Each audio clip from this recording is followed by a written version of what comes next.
मेरे ਵੱਲੋਂ ਸਾਰਿਆਂ ਨੂੰ ਪਿਆਰ ਭਰੀ ਸਤਿ ਸ਼੍ਰੀ ਅਕਾਲ। ਪੰਜਾਬੀ ਭਾਸ਼ਾ ਚੈਨਲ 'ਤੇ ਆਪ ਸਭ ਦਾ ਸਵਾਗਤ ਹੈ। ਅੱਜ ਆਪਾਂ ਡਾਕਟਰ TR ਸ਼ਰਮਾ ਦੁਆਰਾ ਲਿਖਿਆ ਹੋਇਆ ਪਾਠ, ਜੋ ਕਿ ਤੁਹਾਡੀ ਪਾਠ ਪੁਸਤਕ ਸਾਹਿਤਮਾਲਾ ਵਿੱਚ ਦਰਜ ਹੈ, ਇਸ ਵਿੱਚ ਡਾਕਟਰ TR ਸ਼ਰਮਾ ਨੇ ਲਿਖਿਆ ਹੈ। ਇਹ ਪਾਠ ਦਾ ਲੇਖ ਦਾ ਨਾਂ ਹੈ ਖੁਸ਼ੀਆਂ ਆਪੇ ਨਹੀਂ ਆਉਂਦੀਆਂ।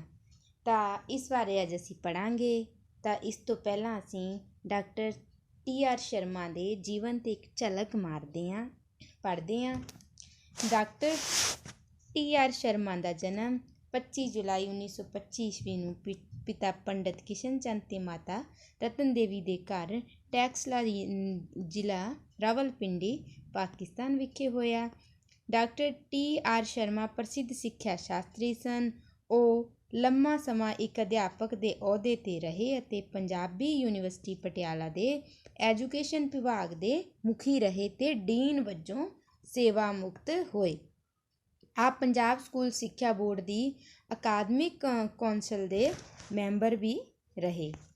ਉਹਨਾਂ ਦਾ ਅਨੁਭਵ ਖੇਤਰ ਵਿਸ਼ਾਲ ਸੀ। ਉਹਨਾਂ ਦੀ ਵਾਰਤਕ ਰਸੀਲੇ ਅਤੇ ਕਲਾਮਈ ਢੰਗ ਨਾਲ ਪਾਠਕਾਂ ਦੇ ਮਨਾਂ ਵਿੱਚ ਆਦਰਸ਼, ਆਸ ਅਤੇ ਸਾਹਸ ਦੀ ਜੋਤ ਜਗਾਉਣ 'ਤੇ ਸਮਰੱਥ ਹੈ। ਉਹਨਾਂ ਦੇ ਲੇਖਾਂ ਵਿੱਚ ਖੁਸ਼ਹਾਲ ਅਤੇ ਉਸਾਰੂ ਸਮਾਜ ਦੀ ਝਲਕ ਪ੍ਰਤੱਖ ਨਜ਼ਰ ਆਉਂਦੀ ਹੈ। ਆਪ ਦੀਆਂ ਪੁਸਤਕਾਂ ਦੀ ਗਿਣਤੀ ਕਾਫੀ ਹੈ। ਕੁਝ ਇਹ ਹਨ: ਛਿੱਕਾ ਵੀ ਗਿਆ, ਚਿੜੀ ਵੀ ਗਈ, ਕੀ ਹੈ ਜ਼ਿੰਦਗੀ, ਜ਼ਮੀਰ ਤੇ ਹੋਰ ਲੇਖ, ਚੰਗੇਰੇ ਜੀਵਨ ਲਈ ਪ੍ਰੇਰਨਾ, ਖੁਸ਼ੀ ਦੀ ਭਾਲ ਵਿੱਚ, ਹੱਸਦੇ ਚਿਹਰੇ, ਪੂਰੇ ਚੰਦ ਦਾ ਜਾਦੂ, ਪੰਜਾਬੀ ਦੀਆਂ ਜੜ੍ਹਾਂ ਵਿੱਚ ਗੰਗਾ ਜਲ, ਛੋਟੀਆਂ ਛੋਟੀਆਂ ਕੀੜੀਆਂ, ਵੱਡੇ ਵੱਡੇ ਵਿਚਾਰ, ਕਬੀਰਾ ਖੜਾ ਬਾਜ਼ਾਰ ਮੇਂ ਸਭ ਕੀ ਮਾਂਗੇ ਖੈਰ, ਪੁਰਾਣੇ ਰਿਸ਼ਤਿਆਂ ਦੇ ਨਵੇਂ ਰਾਹੀ ਬਣੇ, ਜ਼ਿੰਦਗੀ ਪੁੱਛਦੀ ਹੈ, ਆਪ ਦੀਆਂ ਪ੍ਰਸਿੱਧ ਪੁਸਤਕਾਂ ਹਨ। ਤਾਂ ਇਹ ਸੀ ਡਾਕਟਰ TR ਸ਼ਰਮਾ ਜੀ ਦਾ ਜੀਵਨ ਅਤੇ ਉਹਨਾਂ ਦੁਆਰਾ ਕੀਤੀਆਂ ਰਚਨਾਵਾਂ। ਆਪ ਨੂੰ ਭਾਸ਼ਾ ਵਿਭਾਗ ਵੱਲੋਂ ਸ਼੍ਰੋਮਣੀ ਸਾਹਿਤਕਾਰ ਪੁਰਸਕਾਰ ਮਿਲਿਆ। ਸਮਾਜਿਕ ਵਿਗਿਆਨੀ ਪੁਰਸਕਾਰ, ਗੁਰਬਖਸ਼ ਸਿੰਘ ਪ੍ਰੀਤਲੜੀ ਪੁਰਸਕਾਰ, ਲਛਮਣ ਸਿੰਘ ਗਿੱਲ ਪੰਜਾਬੀ ਪ੍ਰੋਤਸਾਹਨ ਪੁਰਸਕਾਰ, ਸਰਵੋਤਮ ਅਧਿਆਪਕ ਅਵਾਰਡ ਮਿਲੇ। ਗੁਰੂ ਨਾਨਕ ਦੇਵ ਯੂਨੀਵਰਸਿਟੀ ਨੇ ਆਜੀਵਨ ਕੌਲ ਫੈਲੋਸ਼ਿਪ ਪ੍ਰਦਾਨ ਕੀਤੀ। ਆਪ 2009 ਵਿੱਚ ਅਕਾਲ ਚਲਾਣਾ ਕਰ ਗਏ। ਤਾਂ ਅਗਰ ਪ੍ਰਸ਼ਨ ਆ ਜਾਂਦਾ ਹੈ ਕਿ ਇਹਨਾਂ ਨੂੰ ਕਿਹੜੇ ਕਿਹੜੇ ਪੁਰਸਕਾਰਾਂ ਨਾਲ ਸਨਮਾਨਿਤ ਕੀਤਾ ਗਿਆ, ਤਾਂ ਇਹ ਸਭ ਇਹਨਾਂ ਨੂੰ ਪੁਰਸਕਾਰ ਮਿਲੇ ਸੀ। ਅਤੇ ਕਦੋਂ ਇਹਨਾਂ ਦੀ ਡੈਥ ਹੋ ਗਈ, ਕਦੋਂ ਇਹ ਅਕਾਲ ਚਲਾਣਾ ਕਰ ਗਏ, ਤਾਂ 2009 ਵਿੱਚ ਇਹ ਅਕਾਲ ਚਲਾਣਾ ਕਰ ਗਏ, ਭਾਵ ਸਾਨੂੰ ਛੱਡ ਕੇ ਚਲੇ ਗਏ। ਖੁਸ਼ੀਆਂ ਆਪੇ ਨਹੀਂ ਆਉਂਦੀਆਂ। ਲੇਖ ਦਾ ਨਾਂ ਹੈ ਖੁਸ਼ੀਆਂ ਆਪੇ ਨਹੀਂ ਆਉਂਦੀਆਂ। ਇਸ ਦੇ ਨਾਮ ਬਾਰੇ ਸੋਚੀਏ ਤਾਂ ਅਸੀਂ, ਭਾਵ ਖੁਸ਼ੀਆਂ ਨੂੰ ਆਪਣੇ ਆਪ ਸਾਨੂੰ ਨਹੀਂ ਮਿਲਦੀਆਂ, ਸਾਨੂੰ ਖੁਸ਼ੀਆਂ ਲਿਆਉਣੀਆਂ ਪੈਂਦੀਆਂ ਹਨ, ਸਾਨੂੰ ਖੁਸ਼ੀਆਂ ਕਮਾਉਣੀਆਂ ਪੈਂਦੀਆਂ ਹਨ। ਤਾਂ ਪੜ੍ਹਦੇ ਹਾਂ। ਖੁਸ਼ੀਆਂ ਰੁੱਖਾਂ ਦੇ ਪੱਤੇ ਨਹੀਂ ਹਨ ਜੋ ਆਪੇ ਹੀ ਰੁੱਖਾਂ ਨੂੰ ਲੱਗ ਜਾਂਦੇ ਹਨ, ਨਾ ਹੀ ਉਹ ਗਰਮੀਆਂ ਜਾਂ ਸਰਦੀਆਂ ਦੇ ਮੌਸਮ ਹਨ ਜੋ ਆਪੇ ਹੀ ਆਪ ਮੁਹਾਰੇ ਆ ਜਾਂਦੇ ਹਨ। ਭਾਵ ਖੁਸ਼ੀਆਂ ਨਾ ਤਾਂ ਰੁੱਖਾਂ ਦੇ, ਭਾਵ ਪੇੜਾਂ ਦੇ ਪੱਤੇ ਹਨ ਅਤੇ ਜਿਹੜੇ ਉਹਨਾਂ ਨੂੰ ਲੱਗ ਜਾਂਦੇ ਹਨ, ਅਤੇ ਨਾ ਹੀ ਇਹ ਗਰਮੀਆਂ ਜਾਂ ਸਰਦੀਆਂ ਦੇ ਮੌਸਮ ਹਨ ਜੋ ਆਪਣੇ ਆਪ ਆਉਂਦੇ ਰਹਿੰਦੇ ਹਨ। ਖੁਸ਼ੀਆਂ ਨੂੰ ਤਾਂ ਬੁਲਾਉਣਾ ਪੈਂਦਾ ਹੈ। ਹਾਕਾਂ ਭਾਵ ਆਵਾਜ਼ਾਂ ਮਾਰਨੀਆਂ ਪੈਂਦੀਆਂ ਹਨ। ਉਹਨਾਂ ਦੇ ਆਉਣ ਦਾ ਰਸਤਾ ਬਣਾਉਣਾ ਪੈਂਦਾ ਹੈ। ਉਹਨਾਂ ਦੇ ਆਉਣ ਦੀ ਤਿਆਰੀ ਕਰਨੀ ਪੈਂਦੀ ਹੈ। ਜਿਹੋ ਜਿਹੇ ਖੁਸ਼ੀ ਦੀ ਲੋੜ ਹੋਵੇ, ਮਿੰਟ 2 ਮਿੰਟ ਦੀ ਖੁਸ਼ੀ, ਨਿੱਕੀ ਜਾਂ ਵੱਡੀ ਖੁਸ਼ੀ, ਨਿੱਜੀ ਜਾਂ ਪਰਿਵਾਰਕ ਜਾਂ ਸਮੂਹਿਕ ਖੁਸ਼ੀ, ਦੁਨਿਆਵੀ ਜਾਂ ਰੂਹਾਨੀ ਖੁਸ਼ੀ, ਇਹੋ ਜਿਹੀ ਹੀ ਖੁਸ਼ੀ ਨੂੰ ਪ੍ਰਾਪਤ ਕਰਨ ਦਾ ਹੀਲਾ ਭਾਵ ਸਾਨੂੰ ਖੁਦ ਕੋਈ ਕੰਮ ਉਸਨੂੰ ਕਰਨ ਦਾ ਤਰੀਕਾ ਲੱਭਣਾ ਪੈਂਦਾ ਹੈ, ਹੀਲਾ ਕਰਨਾ ਪੈਂਦਾ ਹੈ। ਇਹੋ ਜਿਹੀਆਂ ਹੀ ਖੁਸ਼ੀ ਨੂੰ ਬੁਲਾਵਾ ਦੇਣਾ ਪੈਂਦਾ ਹੈ। ਮਨੁੱਖ ਨੂੰ ਨਿੱਕੀਆਂ ਨਿੱਕੀਆਂ ਗੱਲਾਂ, ਨਿੱਕੇ ਨਿੱਕੇ ਰਿਸ਼ਤੇ ਹੀ ਵੱਡੀਆਂ ਵੱਡੀਆਂ ਖੁਸ਼ੀਆਂ ਦੇ ਸਕਦੇ ਹਨ। ਕਈ ਵਾਰ ਸਾਨੂੰ ਬਹੁਤ ਵੱਡੀ ਕਿਸੇ ਚੀਜ਼ ਤੋਂ ਉਨੀ ਖੁਸ਼ੀ ਨਹੀਂ ਮਿਲਦੀ, ਛੋਟੀਆਂ ਛੋਟੀਆਂ ਗੱਲਾਂ ਵਿੱਚ, ਛੋਟੀਆਂ ਛੋਟੀਆਂ ਨੋਕ ਝੋਕਾਂ ਵਿੱਚ ਸਾਨੂੰ ਬਹੁਤ ਵੱਡੀਆਂ ਖੁਸ਼ੀਆਂ ਮਿਲ ਜਾਂਦੀਆਂ ਹਨ। ਕਿਸੇ ਰੋਂਦੇ ਬੱਚੇ ਨੂੰ ਚੁੱਪ ਕਰਾਉਣ ਵਿੱਚ, ਕਿਸੇ ਲੋੜਵੰਦ ਮੰਗਤੇ ਨੂੰ ਪ੍ਰੇਮ ਨਾਲ ਗੱਲ ਕਰਨ ਵਿੱਚ, ਤਾਂ ਉਸ ਨੂੰ ਵਿੱਤੀ ਸਹਾਇਤਾ ਦੇਣ ਵਿੱਚ, ਕੁੱਤੇ ਨੂੰ ਰੋਟੀ ਦਾ ਟੁਕੜਾ ਪਾਉਣ ਵਿੱਚ, ਜਾਂ ਕੀੜੀਆਂ ਨੂੰ ਤਿਲ ਚੌਲੀ ਭਾਵ ਉਹਨਾਂ ਨੂੰ ਤਿਲ ਜਾਂ ਥੋੜ੍ਹੇ ਚੌਲ ਦਾਣਾ ਪਾਉਣ ਵਿੱਚ, ਕੋਈ ਬੂਟਾ ਜਾਂ ਪੌਦਾ ਲਾਉਣ ਵਿੱਚ, ਕਿਸੇ ਅਨਪੜ੍ਹ ਨੂੰ ਆਈ ਚਿੱਠੀ ਪੜ੍ਹਨ ਵਿੱਚ, ਜਾਂ ਕਿਸੇ ਦੀ ਅਰਜੀ ਦਾ ਖਰੜਾ ਤਿਆਰ ਕਰਨ ਵਿੱਚ, ਕਿਸੇ ਦੀ ਗੰਢ ਉਸ ਦੇ ਸਿਰ ਉੱਤੇ ਰੱਖਣ ਵਿੱਚ, ਉਸ ਦੀ ਸਹਾਇਤਾ ਕਰਨ ਵਿੱਚ, ਕਿਸੇ ਮਰੀਜ਼ ਦੀ ਦਵਾਈ ਲਿਆਉਣ ਵਿੱਚ, ਮੰਦਰ ਜਾਂ ਗੁਰਦੁਆਰੇ ਜਾਣ ਵਿੱਚ, ਰੱਬ ਦਾ ਨਾਂ ਲੈਣ ਵਿੱਚ, ਜਾਂ ਅਜਿਹਾ ਕੋਈ ਛੋਟਾ ਜਿੰਨਾ ਕੰਮ ਕਰਨ ਵਿੱਚ ਇੱਕ ਵਚਿੱਤਰ ਕਿਸਮ ਦੀ ਖੁਸ਼ੀ ਹੁੰਦੀ ਹੈ। ਅਜਿਹੀ ਖੁਸ਼ੀ ਨੂੰ ਪ੍ਰਾਪਤ ਕਰਨਾ ਔਖਾ ਨਹੀਂ ਹੁੰਦਾ। ਇਸ ਨੂੰ ਪ੍ਰਾਪਤ ਕਰਨਾ ਚਾਹੀਦਾ ਅਤੇ ਵਾਰ-वार प्राप्त करना चाहिए। कई बार हम छोटी सी किसी की हेल्प कर देते हैं, तो किसी छोटे बच्चे को चुप करवा देते हैं, कोई मरीज़ जा रहा है उसको हम किसी को सड़क पर पार करवा देते हैं, मरीज़ को उसकी दवा दिलवा देते हैं, मंदिर या गुरुद्वारे में जाने को किसी की मदद करते हैं, भगवान का नाम लेते हैं। तो ये जो छोटे छोटे काम होते हैं, इनके लिए हमें ऐसी खुशियों को प्राप्त करने के लिए हमें बहुत एफर्ट्स नहीं करने पड़ते, बस थोड़ा सा हमें करना पड़ता है, जिससे कि हमें बहुत ज़्यादा खुशी मिलती है। मिठा बोलना, बच्चों का आदर करना। जरूरी नहीं कि बच्चे ही बड़ियां का आदर करन, सानू भी बच्चों का आदर करना चाहिए। हमें अपने घर में बच्चों से, हमें हमारे पढ़ने वाले स्टूडेंट से उनको रिस्पेक्ट देनी चाहिए। जब हम उन्हें रिस्पेक्ट देंगे तभी वो हमें रिस्पेक्ट देते हैं। बच्चों का आदर करना, उन्हां नाल हस के गल करना, उन्हां नाल खेडना, उन्हां दीयां गल्लां सुनना, उन्हां दे प्रश्नां दे उत्तर देना भी खुशी प्राप्त करन दा साधन है। मैं कई परिवारां नूं जाणदा हाँ जिन्हां विच घुटिया माहौल हुंदा है, मूँह सुज्जे ही रहिंदे हन, मतलब उनके मुँह बने होते हैं। पति पत्नी दा किसी ना किसी मसले ते तकरार हुंदा रहिंदा, तकरार भाव उन्हां दी लड़ाई हुंदी रहिंदी है। अजिहे बंदे आप तां परेशान हुंदे ही हन, नाल बच्चिआं नूं भी परेशान करदे हन। ना वो चज नाल चाह पींदे हन, ना खाना खांदे हन, ना कपड़े पाउंदे हन, ना कोई घर दा काम कर सकते हैं। गुस्सा हमेशा मूँह हत्थां हरकतां काम करन दे तरीके अते भाषा की वरतों राहीं प्रगट होंदा रहिंदा है। अब जिस घर में पेरेंट्स ऐसे हो तो वहाँ के बच्चे कैसे होंगे? वो भी वैसे होंगे, जिद्दी होंगे, चिड़चिड़े होंगे, किसी से बात नहीं करेंगे अच्छे से, किसी को रिस्पेक्ट नहीं देंगे। तो जो माँ बाप में जो गुण होंगे बच्चों में भी वही गुण होंगे। तो हम अपने माँ बाप को देख के सीखते हैं। तो इस वजह से कहा गया है कि माँ बाप को खुश रहना चाहिए, उन्हें आपस में एक दूसरे की रिस्पेक्ट करनी चाहिए, तभी बच्चे उनकी रिस्पेक्ट करेंगे। गल कुछ भी नहीं हुंदी जे पति पत्नी आराम नाल बह के शांति नाल समस्या दा हल कर लैण तां माहौल नूं खुशवगार मतलब खुशनुमा बनाया जा सकदा है। हासियां अते खुशियां नूं बुलाया जा सकदा है। कोई भी इंसान मुस्कुरांदा जां हसदा पैदा नहीं हुंदा, हसन अते मुस्कुराण दी आदत पाउणी पैंदी है। मतलब हम जन्म से हंसते और मुस्कुराते नहीं रहते। किसी को हम देखते हैं हमें लगता है कि कितना खुश रहता है, उसकी लाइफ में परेशानी नहीं है, बट ऐसा नहीं होता। उसकी लाइफ में भी परेशानी होती है, पर वो उन परेशानियों को छोड़ के पीछे करके वो अपनी मुस्कुराहट को नहीं गवाता है। अते ये आदत पाई जा सकती है साडे आंढ गुआंढ मतलब आस पड़ोस विच, दफ्तर स्कूल कारखाने आदि विच कुछ कुछ बंदे जरूर मिल जाते हैं जो हमेशा ही खिड़े रहते हैं। गंभीर तो गंभीर अड़चन मतलब समस्या वेले भी उन्हां दे मूँह ते चिंता दा गम दीआं लकीरां नहीं खिच्चियां जांदियां। ये भी अचंभा ही जापदा है कि उस हसदे खेडदे दी औंकड़ां दा हल कर लैंदे हन। वो जम्मदे ही अजिहे नहीं सन। उन्हां ने हसन जां मुस्कुराण दी मुसीबतां ते औंकड़ां यानी कि मुसीबतां औंकड़ां नाल खिड़े मत्थे घुलण दी आदत पाई हुंदी है। उन्हां कोल ढेर सारे लतीफे हुंदे हन, लतीफे भाव चुटकले, बहुत सारे शेर मतलब शायरी, कई निक्कियां निक्कियां हासे दियां फुल झड़ियां मतलब हसी वाली बातें ਹੁੰਦੀਆਂ ਹਨ ਜਿਨ੍ਹਾਂ ਦੀ ਉਹ ਅਕਸਰ ਵਰਤੋਂ ਕਰਦੇ ਰਹਿੰਦੇ ਹਨ। ਉਹਨਾਂ ਵੱਲ ਵੇਖ ਕੇ ਭੁਲੇਖਾ ਪੈਂਦਾ ਹੈ ਕਿ ਇਹਨਾਂ ਨੂੰ ਕਦੇ ਕੋਈ ਮੁਸੀਬਤ ਆਉਂਦੀ ਹੀ ਨਹੀਂ, ਕੋਈ ਵੀ ਔਂਕੜ ਦਾ ਇਹ ਸਾਹਮਣਾ ਹੀ ਨਹੀਂ ਕਰਦੇ, ਇਸ ਕਰਕੇ ਹਮੇਸ਼ਾ खुश रहते हैं। नहीं, गल यूँ नहीं होती। मतलब हमें लगता है कि इनकी लाइफ में कोई मुसीबत ही नहीं आती होगी, पर ऐसा नहीं होता, क्योंकि उनकी लाइफ में भी मुसीबतें आती हैं। मुसीबतां इन्हां नूं भी पैंदियां हन, बिजलियां इन्हां उत्ते भी गिरदियां हन, पर ये घबराउंदे नहीं। हर मुसीबत का वो डट के हंस के मुकाबला करते हैं। जो मुसीबत आती है उससे वो अपनी मुस्कुराहट पे आँच नहीं आने देते, अपनी मुस्कुराहट को नहीं गवाते, रोना पिटना नहीं पा बहते, सगों हंसदे खेड़दे गंढां खोल लेंदे हैं। अब हम पे अगर मुसीबत आती है, अगर हम रोएंगे चिल्लाएंगे या परेशान रहेंगे तो क्या वो मुसीबत चली जाएगी? बिल्कुल नहीं।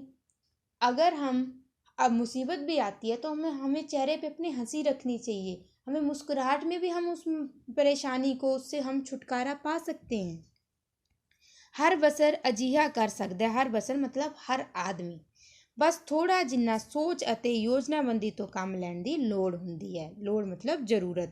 ਸਾਡੇ ਵੱਡੇ ਵਡੇਰਿਆਂ मतलब जो हमारे बुजुर्ग थे ने घरां परिवारां ਅਤੇ समाज ਵਿੱਚ खुशियां ਨੂੰ ਸੱਦਾ ਦੇਣ ਦੇ, ਸੱਦਾ मतलब खुशियों को बुलावा देने के ਕਈ ਢੰਗ ਕੱਢੇ ਹੋਏ ਸਨ।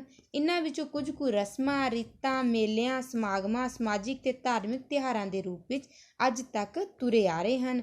ਵਿਆਹ ਸ਼ਾਦੀ ਦੇ ਮੌਕੇ ਨਵੇਂ ਕੱਪੜੇ ਸਵਾਉਣਾ, ਗਹਿਣੇ ਖਰੀਦਣੇ, ਮਠਿਆਈਆਂ ਖਾਣੀਆਂ ਤੇ ਵੰਡਣੀਆਂ। ਖਾਣੀਆਂ ਵੰਡਣੀਆਂ मतलब बांटना। गरीब गुरबे ਨੂੰ दान देना। ਧਿਆਣੀਆਂ ਪੂਜਣੀਆਂ मतलब जो घर की बेटियां होती है, ਧੀਆਂ ਨੂੰਹਾਂ। ਮੰਦਰਾਂ, ਸਕੂਲਾਂ, ਧਰਮਸ਼ਾਲਾਵਾਂ ਨੂੰ ਦਾਨ ਦੇਣਾ। नलके खूह आदि लगवाने सारे ही खुशी के साधन हैं। मतलब ये सब खुशी के साधन हैं। इससे हम खुशियाँ बुला सकते हैं, खुशियाँ कमा सकते हैं। जन्म दिहाड़े, दस्तारपोशी, जनेऊ पाउण की रस्म, स्कूल पढ़ने पाउण की रस्म, शादी की एनिवर्सरी, नौकरी विच तरक्की, मकान की झट, भाई दूज, रखड़ी, जन्माष्टमी, गुरपुरब, दशहरा, दिवाली आदि सारे ही खुशी प्राप्त के वसीले हैं।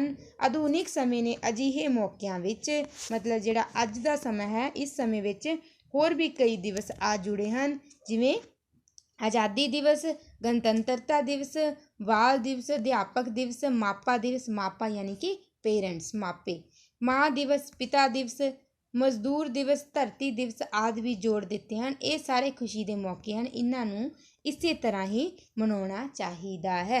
आपके स्कूल में भी जब टीचर्स डे होता है या गणतंत्रता दिवस, स्वतंत्रता दिवस मनाया जाता है तो आप सब लोग खुश होते हो। तो ये और नए दिवस हैं जो हमारे खुशियों में मनाने के लिए जुड़ गए हैं। पति दा पत्नी दे काम विच हੱਥ ਵਟਾਉਣ, ਦੂਜੀ ਤੀਜੀ ਵਿੱਚ ਪੜ੍ਹਦੇ ਬੱਚੇ ਨੂੰ ਇਨਾਮ ਮਿਲਣ, ਕਿਸੇ ਪਿਆਰੇ ਦੀ ਚਿੱਠੀ ਦਾ ਕਈ ਵਰਿਆਂ ਤੋਂ ਬਾਅਦ ਅਚਾਨਕ ਆ ਜਾਣ, ਗਰਮੀ ਦੇ ਮੌਸਮ ਵਿੱਚ ਮੀਂਹ ਪੈਣਾ ਸ਼ੁਰੂ ਹੋ ਜਾਣ, ਗੁਆਂਢੀਆਂ ਵੱਲੋਂ ਅਖੰਡ ਪਾਠ ਕਰਾਉਣ ਜਾਂ ਧੀ ਦਾ ਵਿਆਹ ਰੱਖਿਆ ਜਾਣਾ ਆਦि भी खुशी के मौके हैं। इन्हां विच गज वज के शिरकत करनी चाहिए। मतलब बहुत खुशी से हमें जाना चाहिए। ਜਿਹੜੇ ਖੁਸ਼ੀਆਂ ਨੂੰ ਸੱਦਾ ਦੇਣਾ ਜਾਣਦੇ ਹਨ ਉਹ ਆਂਢ ਗੁਆਂਢ ਵਿੱਚ ਮਨਾਈ ਜਾ ਰਹੀ ਕਿਸੇ ਵੀ ਖੁਸ਼ੀ ਵਿੱਚ ਸ਼ਾਮਲ ਹੋ ਜਾਂਦੇ ਹਨ। ਸ਼ਾਮਲ ਵੀ ਨਹੀਂ ਹੁੰਦੇ, ਭੰਗੜੇ ਵੀ ਪਾਉਣ ਲੱਗ ਪੈਂਦੇ ਹਨ। ਕਿਸੇ ਬੁਰੀ ਆਦਤ ਨੂੰ ਛੱਡ ਦੇਣਾ ਵੀ ਖੁਸ਼ੀ ਮਨਾਉਣ ਦਾ ਮੌਕਾ ਮਿਲਦਾ ਹੈ। ਜਿਸ ਨੂੰ ਨਸ਼ੇ ਕਰਨ ਦੀ, ਝੂਠ ਬੋਲਣ ਦੀ, ਰਿਸ਼ਵਤ ਲੈਣ ਦੀ, ਚੁਗਲੀ ਕਰਨ ਦੀ, ਗੁਮਨਾਮ ਸ਼ਿਕਾਇਤ ਕਰਨ ਦੀ, ਪਿੱਠ ਪਿੱਛੇ ਨਿੰਦਾ ਕਰਨ ਦੀ, ਗਾਲਾਂ ਕੱਢਣ ਦੀ, ਗੁੱਸਾ ਕਰਨ ਦੀ ਜਾਂ ਇਸ ਤਰ੍ਹਾਂ ਦੀ ਕੋਈ ਭੈੜੀ ਆਦਤ ਹੋਵੇ, ਉਸ ਨੂੰ ਉਦੋਂ ਬੜੀ ਖੁਸ਼ੀ ਪ੍ਰਾਪਤ ਹੁੰਦੀ ਹੈ ਜਦੋਂ ਉਹ ਅਜਿਹੀ ਬੁਰੀ ਆਦਤ ਦਾ त्याग कर दिंदा है। खुशी प्राप्त करने का यह भी अनमोल ढंग है कि ये भी एक अनमोल ढंग है खुशी प्राप्त करने का। अगर कोई बुरी आदत हमारी लाइफ में है तो जब हम उसका त्याग करते हैं तो हमें बड़ी खुशी मिलती है, हम बड़ा रिलैक्स करते हैं। अगे देखो, इंसान नू खुशी खिमा करन नाल, खिमा खिमा यानी कि क्षमा, जो आप हिंदी में बोलते हैं ना क्षमा, किसी को माफ़ कर देना। इंसान नू खुशी खिमा करन नाल, खिमा मंगण नाल, अपना दोष कबूल करन नाल भी मिलदी है।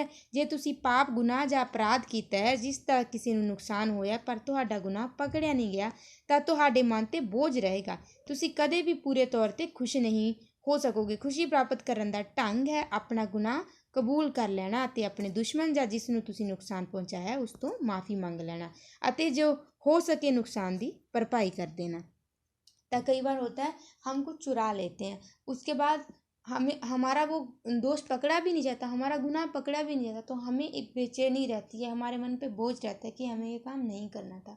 तो तुरंत अगर आपको ऐसा लगता है तो आपको एक खुशी मिलनी है, आप चाहते हो कि मुझे खुशी मिले, मैं खुशी से रहूं, तो जिसका भी आपने नुकसान किया है तुरंत उससे सॉरी बोल दो, जिससे क्या है आपका मन का बोझ हल्का होगा और आप खुश हो जाओगे, आपके मुस्कुराहट वापस आ जाएगी। तो कभी भी हमें गलत काम नहीं करना चाहिए, चोरी नहीं करनी चाहिए, झूठ नहीं बोलना चाहिए।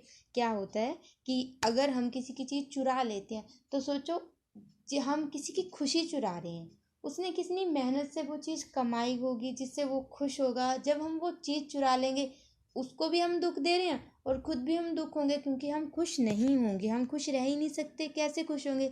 जब हम किसी चीज़ को खुद कमाते हैं वो हमें मिलती है, असली खुशी तब हमें मिलती है। अजिही खुशी किसी ਵੱਲੋਂ ਕੀਤੇ ਗੁਨਾਹ, ਅਪਰਾਧ ਜਾਂ ਪਾਪ ਨੂੰ ਖਿਮਾ ਕਰਨ ਨਾਲ ਵੀ ਮਿਲਦੀ ਹੈ। ਦੋਸ਼ੀ ਨੂੰ ਖਿਮਾ ਕਰਨ ਨਾਲ ਬੜੇ ਪੁੰਨ ਵਾਲਾ ਕੰਮ ਹੈ। ਉਸ ਦੇ ਮਨ ਦਾ ਭਾਰ ਹੌਲਾ ਹੁੰਦਾ ਹੈ ਪਰ ਖਿਮਾ ਕਰਨ ਵਾਲੇ ਨੂੰ ਖੁਸ਼ੀ ਪ੍ਰਾਪਤ ਹੁੰਦੀ ਹੈ। ਇਹ ਉੱਚੀ ਅਤੇ ਦਾਇਮੀ, ਦਾਇਮੀ ਮਤਲਬ ਜੋ ਕਾਇਮ ਰਹਿਤੀ ਹੈ, ਬਣੀ ਰਹਿਤੀ ਹੈ, ਖੁਸ਼ੀ ਹੁੰਦੀ ਹੈ। ਜਿਸ ਨੂੰ ਤੁਸੀਂ ਅੱਜ ਤੱਕ ਦੁਸ਼ਮਣ ਸਮਝਦੇ ਆਏ ਹੋ, ਜਿਸ ਨਾਲ ਅਣਬੋਲਣਾ ਪਾਇਆ ਹੋਇਆ, ਅਣਬੋਲਣਾ ਮਤਲਬ ਹਮ ਉਸਸੇ ਬਾਤ ਨਹੀਂ ਕਰਤੇ, ਜਿਸ ਨਾਲ ਤੁਸੀਂ ਨਫ਼ਰਤ ਕਰਦੇ ਹੋ ਉਸ ਨਾਲ ਸਲਾਹ ਕਰ ਲਵੋ, ਦੁਸ਼ਮਣੀ ਅਤੇ ਨਫ਼ਰਤ ਭੁਲਾ ਦਿਓ, ਉਸ ਦੇ ਕਸੂਰ ਨੂੰ ਭੁੱਲ ਜਾਵੋ, ਉਹ ਨਾ ਵੀ ਮਾफ़ੀ ਮੰਗੇ ਤਾਂ ਵੀ ਮਾफ़ ਕਰ ਦਿਓ। ਇਹ ਵੀ ਬਹੁਤ ਵੱਡੀ ਖੁਸ਼ੀ ਦਾ ਕਾਰਨ ਬਣ ਸਕਦਾ ਹੈ।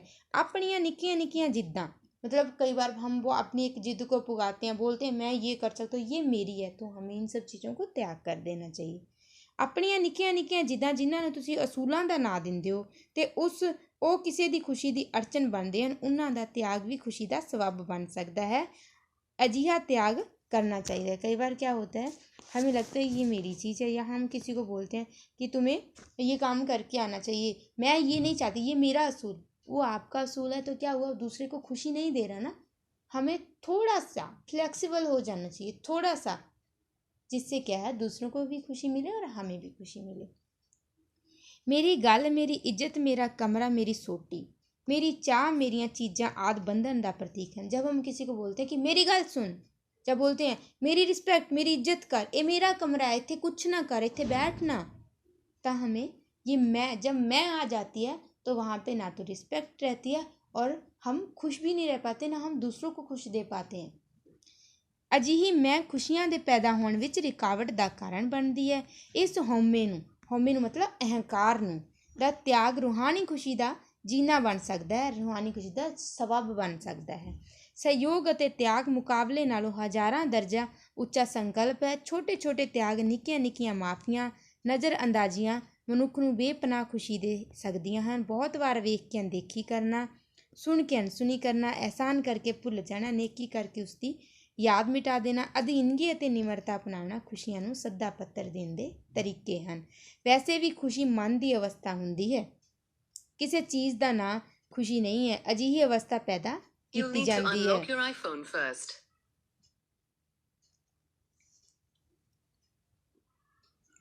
ਵੈਸੇ ਵੀ ਖੁਸ਼ੀ ਮਨ ਦੀ ਅਵਸਥਾ ਹੁੰਦੀ ਹੈ, ਕਿਸੇ ਚੀਜ਼ ਦਾ ਨਾਂ ਖੁਸ਼ੀ ਨਹੀਂ ਹੈ। ਅਜਿਹੀ ਅਵਸਥਾ ਪੈਦਾ ਕੀਤੀ ਜਾਂਦੀ ਹੈ, ਵਿਕਸਿਤ ਕੀਤੀ ਜਾਂਦੀ ਹੈ, ਜਨਮ ਤੋਂ ਹੀ ਮਨੁੱਖ ਨੂੰ ਨਹੀਂ ਮਿਲਦੀ।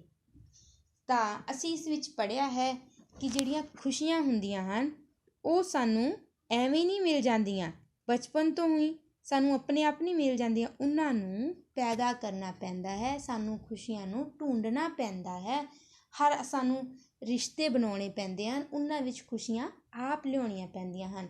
ਤਾਂ ਜੋ ਸਾਨੂੰ ਖੁਸ਼ੀਆਂ ਨਹੀਂ ਮਿਲਦੀਆਂ, ਜੋ ਸਾਨੂੰ ਖੁਸ਼ੀਆਂ ਤੋਂ ਦੂਰ ਕਰਦੇ ਹਨ, ਜਾਂ ਐਵੇਂ ਦੀਆਂ ਗਲਤੀਆਂ ਕਿ ਝੂਠ ਬੋਲਣਾ, ਕਿਸੇ ਨੂੰ ਨੁਕਸਾਨ ਪਹੁੰਚਾਉਣਾ, ਜਾਂ ਸਹੀ ਤਰੀਕੇ ਨਾਲ ਨਹੀਂ ਬੋਲਣਾ, ਕਿਸੇ ਨੂੰ ਇੱਜ਼ਤ ਨਹੀਂ ਦੇਣੀ, ਇਹਨਾਂ ਸਭ ਨੂੰ ਤਿਆਗ ਦੇਣਾ ਚਾਹੀਦਾ ਹੈ ਅਤੇ ਖੁਸ਼ੀਆਂ ਨੂੰ ਅਪਣਾਉਣਾ ਚਾਹੀਦਾ ਹੈ, ਜਿਸ ਨਾਲ ਖੁਦ ਵੀ ਖੁਸ਼ ਰਹਾਂਗੇ, ਦੂਸਰਿਆਂ ਨੂੰ ਵੀ ਖੁਸ਼ੀ ਦੇਵਾਂਗੇ। ਤਾਂ ਹੁਣ ਅਸੀਂ ਇਸ 'ਤੇ ਅਰਥਾਵਲੀ ਕਰਦੇ ਹਾਂ, ਭਾਵ ਸ਼ਬਦਾਂ ਦੇ ਅਰਥ। ਤਕਰਾਰ, ਬਹਿਸ, ਝਗੜਾ, ਅੜਚਨ, ਰੁਕਾਵਟ, ਵਿਘਨ, ਲਤੀਫੇ, ਚੁਟਕਲੇ, ਹਸਾਉਣੀ ਗੱਲ, ਸ਼ੇਰ, ਕਵਿਤਾ ਦੀਆਂ ਤੁਕਾਂ, ਕਵਿਤਾ, ਬਸ਼ਰ, ਆਦਮੀ, ਮਨੁੱਖ, ਇਨਸਾਨ, ਧਿਆਣੀਆਂ, ਧੀ ਭੈਣ, ਧੀ ਦਾ ਭੈਣ ਦੀ ਧੀ, ਪੋਤਰੀ ਆਦਿ, मतलब जो भी बेटियां होती है घर की, ਧੀਆਂ ਧਿਆਣੀਆਂ। ਐਨਵਰਸਰੀ, ਵਰ੍ਹੇਗੰਢ, ਸਾਲਗਿਰਾ, ਸ਼ਿਰਕਤ, ਸਾਂਝ, ਭਰਪਾਈ, ਪੂਰਤੀ, ਦਾਇਮੀ, ਹਮੇਸ਼ਾ ਰਹਿਣ ਵਾਲਾ, ਸਦੀਵੀ, ਜੀਣਾ, ਪੌੜੀ, ਕੰਪੀਟੀਸ਼ਨ, ਮੁਕਾਬਲਾ, ਨਜ਼ਰ ਅੰਦਾਜ਼ੀ, ਅਣਡਿੱਠ ਕਰਨਾ, ਧਿਆਨ ਨਾ ਦੇਣਾ, ਵਿਕਸਤ, ਉਨਤ, ਫੈਲਿਆ ਹੋਇਆ। ਤਾਂ ਹੁਣ ਅਸੀਂ ਇਸ ਦੇ ਪ੍ਰਸ਼ਨ ਉੱਤਰ ਕਰਾਂਗੇ।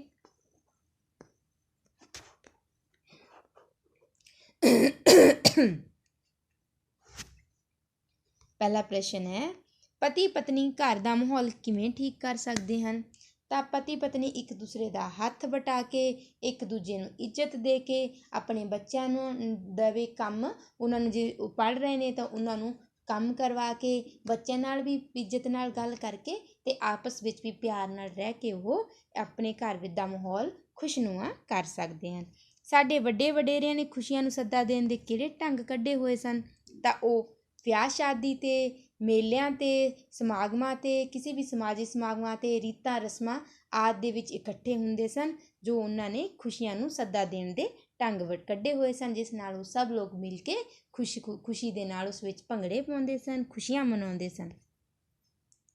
ਆਧੁਨਿਕ ਸਮੇਂ ਵਿੱਚ ਖੁਸ਼ੀਆਂ ਮਨਾਉਣ ਲਈ ਕਿਹੜੇ ਮੌਕੇ ਅਤੇ ਦਿਵਸ ਪ੍ਰਚਲਿਤ ਹਨ? ਤਾਂ ਕਿਹੜੇ ਆ ਗਏ ਹਨ ਨਵੇਂ ਮੌਕੇ? ਪੇਰੈਂਟਸ ਡੇ ਆ ਗਿਆ ਹੈ, ਟੀਚਰਸ ਡੇ ਆ ਗਿਆ ਹੈ, ਤਾਂ ਮਾਪਿਆਂ ਦਿਵਸ ਆ ਗਿਆ ਹੈ, ਮਾਂ ਦਿਵਸ, ਪਿਓ ਦਿਵਸ, ਅਧਿਆਪਕ ਦਿਵਸ, ਮਜ਼ਦੂਰ ਦਿਵਸ, ਸੁਤੰਤਰਤਾ ਦਿਵਸ, ਗਣਤੰਤਰਤਾ ਦਿਵਸ ਆਦਿ ਨਵੇਂ ਦਿਵਸ ਆ ਕੇ ਸਾਡੇ ਖੁਸ਼ੀਆਂ ਮਨਾਉਣ ਦੇ ਵਿੱਚ ਜੁੜ ਗਏ ਹਨ। ਲੇਖਕ ਅਨੁਸਾਰ ਦੁਸ਼ਮਣ ਨਾਲ ਕਿਸ ਤਰ੍ਹਾਂ ਦਾ ਵਿਹਾਰ ਕਰਕੇ ਖੁਸ਼ੀ ਕੀਤੀ ਜਾ ਸਕਦੀ?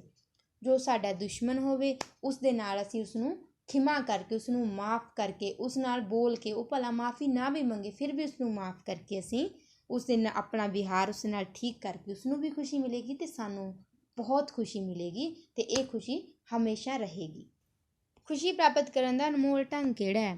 ਤਾਂ ਖੁਸ਼ੀ ਪ੍ਰਾਪਤ ਕਰਨ ਦਾ ਅਨਮੋਲ ਢੰਗ ਹੈ ਜਦੋਂ ਸਾਡੀ ਕੋਈ ਗੰਦੀ ਆਦਤ ਹੋਵੇ ਉਸ ਆਦਤ ਤੋਂ ਅਸੀਂ ਨਿਜਾਤ ਪਾ ਲਈਏ, ਜਿਵੇਂ ਝੂਠ ਬੋਲਣ ਦੀ ਆਦਤ, ਨਸ਼ਾ ਕਰਨ ਦੀ ਆਦਤ, ਕਿਸੇ ਦੀ ਚੋਰੀ ਕਰਨ ਦੀ ਆਦਤ ਜਾਂ ਕਿਸੇ ਦੀ ਚੁਗਲੀ ਨਿੰਦਿਆ ਕਰਨ ਦੀ ਆਦਤ।